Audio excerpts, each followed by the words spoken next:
Judges 12. I read from the Institute for Scripture Research, the ISR, because it takes a direct translation from Hebrew to English, Greek to English, and Aramaic to English. Yah is the Elohim of the heavens and the earth, the first and the last and the only, and his son Yehoshua died on a stake for the sins of all of humanity more than 2,000 years ago, and the letter J is about 600 years old. Yehoshua in English is Joshua, and Yah is such a jealous L. I am so happy he's such a jealous L, but at the same time, I mean, it's another hurdle for people to go over. But I think you should go over hurdles if you really care for someone. It doesn't matter how many hurdles there are; you'll go over them. It's called love. That's what it is. But he's such a jealous L that he doesn't even want the names of idols or mighty ones to come to our lips. Another word for judges is rulers. Judges 12. And the men of Ephraim gathered together and passed over towards Saphon, Tsaphon, and said to Yiftah, why did you pass over to fight against the children of Ammon and did not call us to go with you? We are going to burn your house over you with fire. Seriously? He's your leader and you're saying you're going to burn him? Smited, stoned instantly.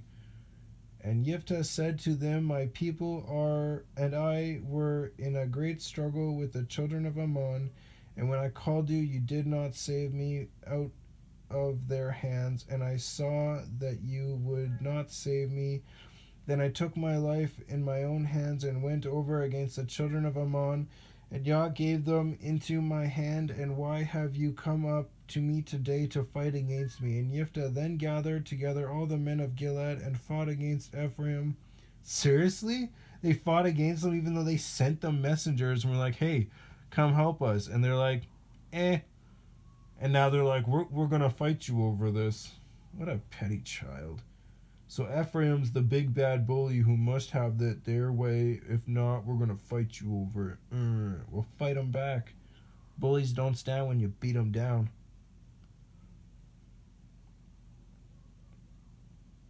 And fought against Ephraim, and the men of Gilead struck Ephraim because they had said, you Gileadites are fugitives of Ephraim in the midst of Ephraim.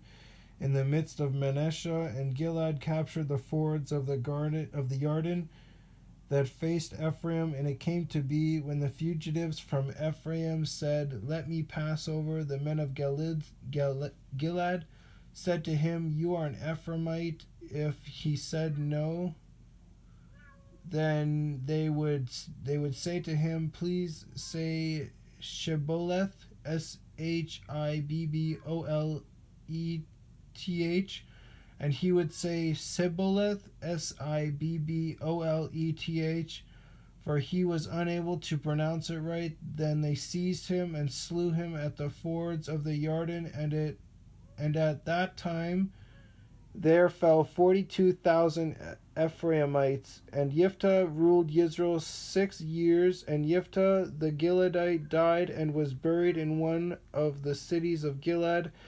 And after him, Ibsan, I-B with a line underneath of it, T-S-A-N, and Bethlehem, B-E with a half a check mark, Y-T-H, and then Lehem is L-E-H with a dot, E-M, ruled Israel, and he came to have 30 sons and 30 daughters, not dollars. He sent abroad and brought in 30 daughters for his sons, and he ruled Israel 7 years. And Ibstan died and was buried in Bethlehem, and after him Elon, E with a half a check mark, L-O-N, the Zebulunite, ruled Israel, and he ruled Israel 10 years. And Elon the Zebulunite died and was buried at Aelon in the land of Zebulun, and after him Abdon, A-B with a line underneath of it, D-O-N, son of Hillel, H-I-L-L-E with a half a check mark, L, the Parathonite, ruled Israel, P-I-R-A-T-H-O-N-I-T-E, ruled Israel. And he had 40 sons and 30 grandsons who rode on 70 young donkeys, and he ruled Israel 8 years. And Labdon, son of Hilon the Pirathonite, died and was buried in Pirathon, Pirothon, in the land of Ephraim, in the mountains of the Amalekites. My cat is so greedy, just wouldn't be quiet.